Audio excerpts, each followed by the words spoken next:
ඉතින් කොහොමද ඔයාලට? ඉතින් අපි නම් මල් පැල වලට මේ පොල් එලි ටිකක් හදාගන්න ගමන් ඉන්නේ. මේ තියෙන්නේ පොල් මුඩු ටිකක් අරගෙන පෙඟෙන්න දැම්මා. මේවා මම මේ පොඩි පෝච්චි වලට පොඩි පැල හිටවන්න කියලා මේ හදාගන්න හදන්නේ. ඉතින් මම මේ පොල් අපි කඩින් තමයි පොල් ගන්න. අපිට පොල් ගස් නැහැ.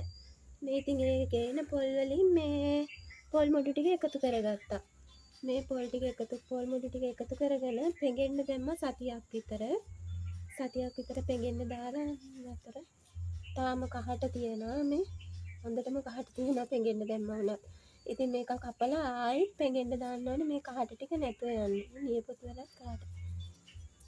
ඉතින් මම දැන් හදන්නේ මේවා ටික කෑලි කපාගෙන පොඩි පැල ටික හිටවන්න.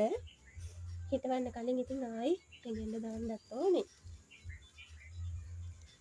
ඒක මම කපා ගන්නවා පොඩි පෝච්චි වලට හින්දා ටිකක් පොඩිවට අර චූටි පෝච්චියට දාන්න චූටි පැල හිටවන්න මේ විදිහට පොඩියට කපා ගන්නවා වෙන.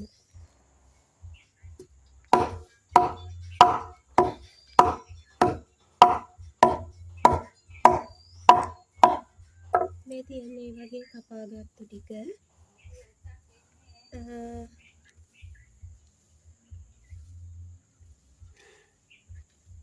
මේ තියෙන කපාගත්තු ටික තව ගොඩක් තියෙනවා කපා ගන්න. අපිට ඉතින් වැස්සකුත් දෙන්න හදන්නේ. එහෙනම් ආයෙත් වීඩියෝ එකකින් ගිහිල්ලා එන්නම්.